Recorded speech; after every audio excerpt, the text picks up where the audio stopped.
Hey everybody, welcome back to another edition of Garage Studio Modelers. I'm Dave Force, this is my good friend Harry Lowe. And in today's episode, I finally finished the 109K from Eduard. So if we haven't released an episode in a while, and that's on me, I apologize. This sat on my shelf for a little bit. I was desperate to get it finished. So as part of a 2025 New Year's resolution, I said I got to finish off some shelf queens. This is one of them. So we got how her long done. for the shelf queen on this one? Oh, I think it's been about 9 months, maybe. When did this kit come out? In the summer, I think. I don't know. I think. 9 or months? No. It's been about a year. I want to say, yeah, it's been about a year. Well, you know what? On that, Yeah. for a moment, what's your average shelf time for a model completion? Average could be You armor, whatever. start to finish, like if I'm on it all the time. Average. Probably, I don't know, 6 weeks to a couple months. Okay. In Okay. time. Okay. Mine is very quick now that I'm pretty much retired. I took early retirement. I would say that my average finish time is about a month to 4 weeks to 6 weeks. And I'm building less for high level competition because I just don't have time to get that go seam completely gone. You know what I mean? Yeah. But I do scratch build, and those will take from a year to more. So I have a balance. Why I say this is I think people complain that, oh, I got all these stash, I mean, build them. Well, you know what? Have fun and go at your own pace. But keep that pace going so that at least you get things done. I know it's harder to say than do, but, right? So I think if you fuss over a little seam line for 2 months, that's what's going to take the fun out of it, don't you think? Yeah.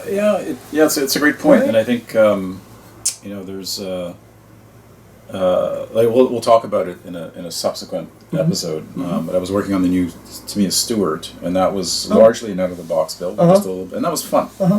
That was fun. That kind of brought me back to my childhood because you're not, to your point, you're not worried about cleaning everything up and getting everything just right. And it's funny, it brings back a comment that one of the local hobby store owners made to me, and he said his estimate was that for every 20 kits that get sold, one gets built. Oh, is that right? Eh? I never heard that. Yeah. Wow. Yeah. So so I guess it's great point, Harv, and I love the fact that you're doing that. You're not paying attention to the quality of the build, and you're not over fussing things, and you're getting more enjoyment out of it. I think that's great advice. Right, it's a hobby, right? And it's weird though because I'm not saying I used to enter a lot, and I still do, but I find that if I build something just for fun, and I see a lot of other of my master modeler friends, these guys are really good, and of course everybody has their own level of enjoyment and skill. I'm not saying you have to be a master modeler. The only negative thing of that is there's an expectation that you will carry on that. Why didn't you get that first at the net? And I'm thinking, don't worry about it. Like the Amps Master. Don't worry about it. The Amps Master. Yeah, right. Don't worry about it. Yeah. You don't have to worry. Just have fun. Yeah. And you'll find the conversation with modelers is actually what is rewarding in this hobby, rather than, look, I got triple gold on this model, which took me 3 years to build. That's all.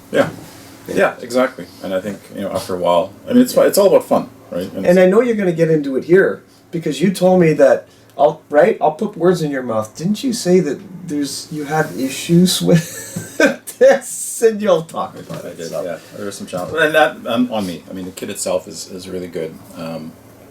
It looks spectacular. It's operator error. It looks really nice. Well, thanks. It just... It took a while to get there. Yeah. So what do we want to say about this kit? So, first of all, it's a beautiful kit. So, I think that the K series is the epitome of design. So I know they've released the Warhawk, and they've got even better. They released the P51B. So Eduard's just getting better and better, and the fit is on this is exceptional. But it's not a Tamiya kit. It's not a Tamiya kit, so there's not as much error proofing in the build as you would see in a Tamiya kit. And give me an example. Does it fit? With aircraft, it's all about the alignment and making sure the dihedral is correct, which it does do. But I noticed at some point that my wings were like a couple of millimeters off. And it may be because of the angle of the landing gear struts, or it may be something else, or maybe it is a bit of a misalignment on the joint of the fuel. Who knows, right? The tolerances are pretty tight on this. So I had to cheat a little bit and shave one of the wheels Aha. a bit, right? I'm going to measure that wheel in a contest. Yeah, that would. So, so going back to your point about, hey, would you building for a contest, like I'd be very happy to enter this in a local show. I might even enter at the Nats, but my expectations at the Nats would be that this isn't going to do anything. Because if somebody looks at it closely enough, you're going to see a couple of issues that'll likely knock it out of contention. But it looks, I like the look of it. I love the late war. I do too. 109, or even the Luftwaffe camouflages in the late war. It's fascinating stuff. It's one of the aircraft that I actually like the latter variant than the early variant, right? Like I like the early variant of the Zero and the Lines rather than the latter variant. But this one's the opposite. I like the K. Yeah, it's just and the schemes are they're so like they like you can see like it's green and brown on the fuselage and and gray on the wings. Let me ask you, going back to your struts, I was tinkering around with my Tamiya 172nd 109G, and you're right. When you put those struts in, they go in very solid locations, and there's no thinking. Yeah, I think even the two struts are one piece on the. I know they're on the 148 scale. I don't know if it's the same in the 72nd, but they're one piece, so they slot in. Wow! So you can't get it wrong. You can't get it wrong. So Edward, if you're listening, it'd be great if you could get to that point. But again, that's a minor nitpick, and they're stunning models. They are. I love. Chances are if Edward releases something, I'm buying it. They have done all the 109 series, Edward, now? Yep. The only thing they have to do in 48 scale is the post-war variants. You know one variant that they're missing? They're missing the G12. Well, the G12, they're missing the T. Yeah, they're missing the T. Yeah, but all the main variants... They're done. Yeah, the combat variants. The G was a trainer, wasn't it? The G12 was a trainer, also used by the Italians. Yeah. So maybe they... it depends if they think there's a market for that. That's true. Everybody loves a K. Yeah, exactly. Everyone loves an E. Yeah, so there's no shortage. So anyways, it was good to get this done. Hey, kudos to the aircraft modelers out there. From being mostly an armor modeler, I got my start in aircraft when I was aircraft when I was a kid, but I've always had more success with the armor. It's harder. Yes, it is. I built both. There's no hiding anything. There's no hiding. There's no in throwing mud on a defect. I hate to say it's true. Yeah. See, I'm the opposite of Dave. I've been doing nothing but aircraft for the last 3 years because of my own personal commitment to magazines, and I have done zero armor, and I'm finding I'm trying to get my mojo back, but it's getting back quicker than it was when I shifted from armor to aircraft. Oh, okay. Do you see what I mean? Because it's all about, oh my God, that ghost seam, oh that alignment. Yeah. There's a lot more to pay attention to. You get away with a lot less. That's beautiful, though. That is stunningly beautiful. Thank you. And then all the doohickeys that go on it, like the loops and the antennas, and there's a lot of pokey things coming out that thing. Yeah. So that, I had to replace the pitot because I said I was going to break it off, and I broke it off. I've done that. Right. So I replaced the kit one with a brass piece. I put brass machine gun barrels in. There's a loop that comes out under the fuselage. I think it's the IFF. What is this? Is that what you're talking about? No, there's another one. Oh, so that's just the kit plastic part. Oh, what is that? I don't know. I have no idea it's what something. that is. I looked it up, but I forget what it was exactly. But that's actually the kit piece. So they give you a photo etch piece, and we're talking about this thing here. Okay. Right? Okay. So that is so they give you a photo etch, and they give you a kit. The kit part's actually better because it's got dimension to it, right? The photo etch is just 2D, too thin. They actually mold on the pitot tube here, and if I hadn't broken it off, I'd still would have kept it. Which one did you use again? Replacement? Yeah, like it comes. There's a set from Master that gives you machine gun barrels in the pitot tube, so I use that. What else? Oh, so my friend Sandy, who's been on the show, he gave me some fiber optic cable. And I use that. There's a little antenna that juts out underneath the fuselage, and it's perfect for that because it's it's just a black fiber optic strand. I cut it to size. I stick it in. It's flexible, so if I accidentally hit it, it's not going to break. It's perfect. Thank you, Sandy. Where did you get that stuff? He I don't know. He got it somewhere in the past. Like a computer store or something? Would you get it? No, he was at work and he found he took some strands and used them. So.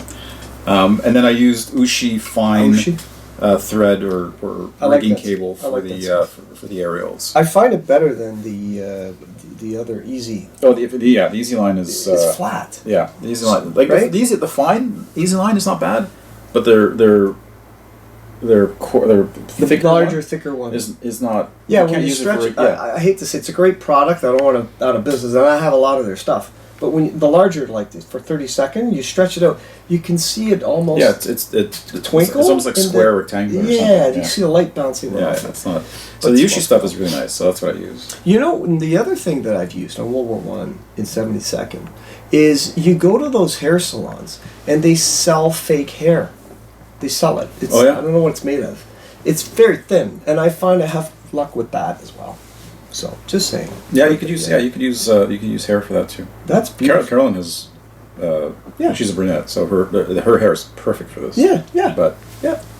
So, that's kind of macabre. question though, when I do this, I always bust off these little pedal tubes. I always leave them off at the end. But when you're doing all these other little tubes, you do them last, right? Yeah. Oh yeah, you have to. Like it's not with these, you know, they're not going to last. Yeah, I'm going to drop something. Now I'm all over the place, but what did you use for your final coat? Because it's really it's great. So I use the VMS semi. You like that stuff? Yeah, satin they call it. Do you thin it? Well, I thin it with their. Yeah, I do thin it with their thinner. With their thinner. Okay. But you can use any. It's an acrylic product, so you can use any acrylic-friendly thinner. And it's a nice. Yeah, it's like a perfect sheen. Looks beautiful. I've seen pictures of 109. I saw there's a famous photo of a 109 on the Eastern Front. I forget what variant it is. The pilot's leaning on it, and you can see his face reflecting off of the vertical horizontal surface. Yeah. So clearly, some of them were very glossy. I'm not a 109 expert. Yeah, so I think some of them were maybe for the top aces. They would get their ground crews to polish just to help airflow, right, and to reduce drag. But later in the war, none of that was happening. Now these front, what are these slats for? On the front leading edge. I think they're for stabilizing flight stabilization when they're at higher. Really? I don't know. Japanese and Italian aircraft don't have that. They don't have anything like that. No, the German. I think the Germans were the only ones that had the slats. Really? Because RAF aircraft. American aircraft didn't have them. Right. So they had the slats. Now, do they come optional to be like out position like that, or did they're separate pieces, okay. and you decide how far back you want to put them. Okay. Yeah. Very nice. So and that's consistent. I think that's consistent on all their 109s. Well, it looks great. As far as I know. And what are the decals again? I know you covered them before, but what types of decals? The kit decals no, sorry, that's not true. Most of it is the kit decals. The I had a disaster with the Edward. And again, we can we had an episode, didn't we? We talked about that. Yeah. So I used some aftermarket for the upper wing crosses. Everything else, pretty much, except for maybe the swastikas, are the kit decals. Decals. And the swastika, does it come in the kit complete, or are they fake swastika because of the laws over there? You get because we're in North America, you get complete. Oh, okay. Yeah. Okay. Yeah. Well, beautiful. It's just great build. Yeah. Thank you. Yeah. So it was a bit of a challenge, but I finally fought through. The hardest part of this thing was the canopy. Trying to get it to fit on its side. Like, how do you glue it without making a mess? And that's the weakest part of the build for me, was that, because if you look at it closely, it's not the cleanest joint. Right. If you look at it, it's not the clean. It looks great from here. It looks, you look closer at it, not so good. Right.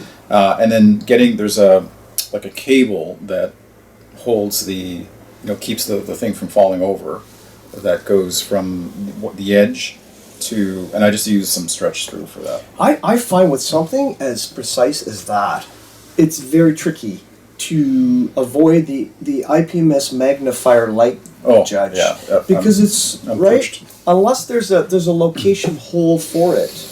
Even you use white glue, super glue. What did you use? I ended up using. I tried a few different things, and I had to pull it off and clean it and repaint and remask, and it was a bit painful. Yeah. And then I just ended up using a little bit of VMS black super glue that I put on the opposite side, just a few bits. I put it on. Well, I let it set almost a little bit, Right. So it was a little bit tacky, and then put a sponge underneath, and then so that the canopy would have support, and just let it dry for. Is it, maybe flip it over and let the viewers see the underside? Can you do that? Yeah. Or is it delicate? It's delicate, but let me know when you're ready. You got a lot of beautiful weathering going down there, right? Look at that. So let me see if you can. And the red hub, I'll call them hubcaps. The red wheel covers. What is the purpose of the red? That was to help the ground crews identify that this particular aircraft needed a different octane level fuel. Oh, okay. Yeah, so that's what they did. Let me know if you got that, Robert. German efficiency at its best. Yeah. Yeah. Stunning. So yeah, there's a little bit of weathering. And since we're on details, how did you get the Ushi line to attach to the Ushi line? Oh, that's a great question, and that was another source of frustration. So the first thing it is so one thing I learned through the course of the build is I got a couple of other kits I want to build because I love the 109, I love the 109 G and K, and there's some holes that I drilled post finish, right, which I might do during the assembly. That's what I do too. Yes. Right. So I should have done that first of all. Oh, you didn't do that. No, I didn't do that. So I have to drill them after the fact. Right. So I would change that, and then what I did is I fixed. So I put the Ushi line into a hole here with just a little bit of glue, super glue, and then once it's set, I drew it through the DF loop to the rudder or the tailplane, I guess, the secure point on the tailplane, and then fixed it. And then for this piece, now the problem is this has a bit of tension on it. And it I can does, see and it. you don't like it, so it pulls down a bit. Yes. Right, and it shouldn't. Oh, it shouldn't. I don't think so. I think it's pretty because this was a little bit loose. Like it wasn't tight. I didn't. At least what I can tell from walk around pictures and whatnot. So I may be wrong on that. So what I did is I actually attached this, and then taped it to a paint jar. And just move the paint jar to adjust the tension. And brilliant. Right? Just so that it wasn't pulling down. Yeah. And then fixed it with glue and then cut it. Yeah. But still, there's a bit of a... Just a tiny bit of a sag. So I've got to finesse... So the next time I'll finesse that a little bit more. Beautiful. And you can see that it kind of... it sits a little bit proud. Yeah. So we have to... So that's, again... Yeah, but if I wasn't familiar with the aircraft, I would say that's great. Yeah. You know what I mean? Are you going to rivet count things like that? No. But am I expecting this is going to get first place of the hats? No. You would never know. No, it's not. Like there's too many issues with it. So, well, but having said all of that, I'm very happy with it. I love this. I love the colors. I like this little. I will display this proudly in my display cabinet. I will show my friends this model. I will take it to local shows. The only disadvantage of this type of modeling in camo pattern is it makes me nervous because I've never done a 109. And if I were to attempt, I would not even know where to begin on those colors. It's like holy shit, you know. Well, there's enough out there on them, right? I mean, there's always controversy, controversy. Right. There's always controversy on these things. So, but I like for talk about color. I like the Gunzy, Mr. Color range of tones. You like the lacquers? I just think they've got the colors. The only thing is, I wish there was I think the grays, like the RLM 74 and 75 on the upper wings here, need to contrast a little bit more. I think either the darker gray is too light or the lighter gray is too dark. Oh, those right out of the bottle then. Yeah, with some I did modulate with a little bit, but it's hard to. I think, or maybe that's accurate. I don't know. I just think there should be a bit more of a contrast. You know, I love this hobby, but I'll say it again. It is such a cool looking aircraft. It really is. I think the Germans went through a design phase and said, well, we got to make this thing look good. It has to look good. It's like their uniforms. They have to be cool looking. They're pretty sharp. Right? Pretty sharp. Well, it's beautiful. Yeah. Oh, I appreciate it. Thank you. So anyway, so that'll cap this current build off. Done. I've got a few other things going on the bench that we'll look to bring into the show here, into Garage Through Their Modelers. But that concludes it for this. So yeah, if you have any comments, or if there's anything that we said that you wanted to comment on, either affirm or correct maybe something I said, hit us up in the comments. And we do read through them. We just always don't have the time to reply, but we do read through them. So we definitely. Yeah, if there's somebody's asking something, we'll definitely make every effort to respond to them. So. So that's it. So this is done and dusted. Another one on the shelf. Another one off the shelf, queen shelf. On the king shelf. On the king shelf.